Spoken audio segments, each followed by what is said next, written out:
राधे राधे दोस्तों, आज मैं आप लोगों को बताने वाली हूँ बूढ़े गिद्ध ने बताया पत्नी कितनी ही पतिव्रता क्यों ना हो, ये 3 बातें उसे कभी मत बताना। राजा धीरेन्द्र और बूढ़े गिद्ध की सीख। बहुत समय पहले की बात है। मगध राज्य पर राजा धीरेन्द्र का शासन था। वे पराक्रमी, बुद्धिमान और न्यायप्रिय राजा थे। उनकी वीरता और नीतियों की चर्चा दूर दूर तक होती थी। उनकी पत्नी रानी सौम्या अत्यंत पतिव्रता और विदुषी थी। राजा और रानी के बीच अटूट प्रेम था, लेकिन राजा धीरेन्द्र के मन में कई बार यह प्रश्न उठता कि क्या पति पत्नी के बीच हर बात साझा करनी चाहिए। एक दिन जब राजा शिकार पर गए तो वे घने जंगलों में रास्ता भटक गए। उन्होंने देखा कि एक ऊंची पहाड़ी पर एक बहुत ही बूढ़ा गिद्ध बैठा हुआ था। वह गिद्ध अत्यंत अनुभवी और ज्ञानी था। लोग उसे अचल गिद्ध के नाम से जानते थे। राजा धीरेन्द्र ने गिद्ध से कहा, हे गिद्ध, मैं मगध का राजा हूँ और एक गंभीर प्रश्न को लेकर चिंतित हूँ। मेरी पत्नी सौम्या अत्यंत पतिव्रता और धर्मपरायण है। मैं सोचता हूँ कि क्या पति को अपनी पत्नी से हर बात को साझा करनी चाहिए। अचल गिद्ध ने मुस्कुराकर कहा, राजन, स्त्री चाहे कितनी भी पतिव्रता क्यों ना हो, कुछ बातें उसे कभी नहीं बतानी चाहिए। अगर पति इन 3 बातों को पत्नी से साझा करता है तो रिश्ते में दरार आ सकती है और जीवन में कलह उत्पन्न हो सकता है। राजा धीरेन्द्र ने उत्सुकता से पूछा, हे ज्ञानी गिद्ध, वे 3 बातें कौन सी है? पहली बात, अपने मन के सभी विचार। बूढ़े गिद्ध ने कहा, राजन, मनुष्य का मन कभी स्थिर नहीं रहता। उसमें अच्छे और बुरे दोनों प्रकार के विचार आते हैं। कई बार मन में किसी अन्य स्त्री के प्रति आकर्षण उत्पन्न हो सकता है। कई बार पति अपनी पत्नी से असंतुष्ट महसूस कर सकता है और कभी-कभी ईर्ष्या, क्रोध या असुरक्षा भी मन में उत्पन्न हो सकती है। राजा ने सिर हिलाते हुए कहा, यह सत्य है, लेकिन क्या सच्चे प्रेम में मन के सभी विचार साझा नहीं कर सकते? गिद्ध ने उत्तर दिया, नहीं राजन, मन के सभी विचार साझा करना बुद्धिमानी नहीं होती।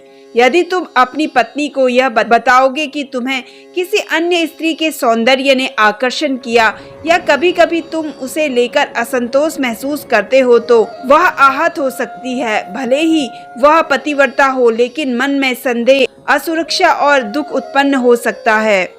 एक स्त्री के लिए सबसे बड़ी पीड़ा यह होती है कि उसका पति किसी और की ओर आकर्षित हो। इसलिए मन में उठने वाले हर विचार को व्यक्त करना उचित नहीं होता है। दूसरी बात, अपनी कमजोरी और असफलता। गिद्ध ने आगे कहा, राजन, एक पुरुष का सबसे बड़ा गुण उसकी शक्ति, साहस और नेतृत्व करने की क्षमता होती है। यदि तुम अपनी पत्नी के समक्ष बार बार अपनी कमजोरी और असफलता को प्रकट करोगे तो वह धीरे धीरे तुम्हें कमजोर समझने लगेगी। राजा धीरेन्द्र ने सोचा और कहा, लेकिन यदि पति अपने दुखों को पत्नी से साझा नहीं करेगा तो वह उसे कैसे समझ पाएगी? गिद्ध ने मुस्कुराकर कहा, राजन, जीवन में संघर्ष और कठिनाइयां आती है, लेकिन यदि तुम हर असफलता और कमजोरी अपनी पत्नी को बताओगे तो वह असुरक्षित महसूस करने लगेगी। वह सोचेगी कि उसका पति कमजोर है और भविष्य में उसकी रक्षा नहीं कर पाएगा। अतः कठिनाइयों को साझा करना ठीक है, लेकिन बार बार अपनी कमजोरी प्रकट करना उचित नहीं। तीसरी बात, अपने माता पिता और परिवार की आलोचना। बूढ़े गिद्ध ने गंभीर स्वर में कहा, और सबसे महत्वपूर्ण बात, कभी भी अपनी पत्नी के सामने अपने माता पिता और अपने परिवार की आलोचना मत करना। राजा धीरेन्द्र ने आश्चर्य से पूछा, लेकिन क्यों? यदि मेरे माता पिता कोई गलती करे तो क्या उसे छुपाना उचित होगा?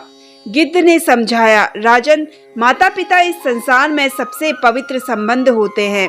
यदि तुम अपनी पत्नी के समक्ष बार बार अपने माता पिता की आलोचना करोगे तो वह भी उन्हें तुच्छ समझने लगेगी। धीरे धीरे उसके मन में तुम्हारे माता पिता के प्रति सम्मान कम होने लगेगा और परिवार में कलह उत्पन्न हो सकती है। यदि माता पिता से कोई समस्या हो तो उसे प्रेम और धैर्य से हल करो, ना कि अपनी पत्नी को उनकी गलतियां बताओ। राजा धीरेन्द्र ने गहरी सांस ली और कहा, हे महान गिद्ध, आपकी बातें बहुत मूल्यवान हैं। मैं समझ गया कि पत्नी से हर बात साझा करना बुद्धिमानी नहीं होती। कुछ बातें छुपाकर रखना ही सुखी वैवाहिक जीवन का रहस्य है।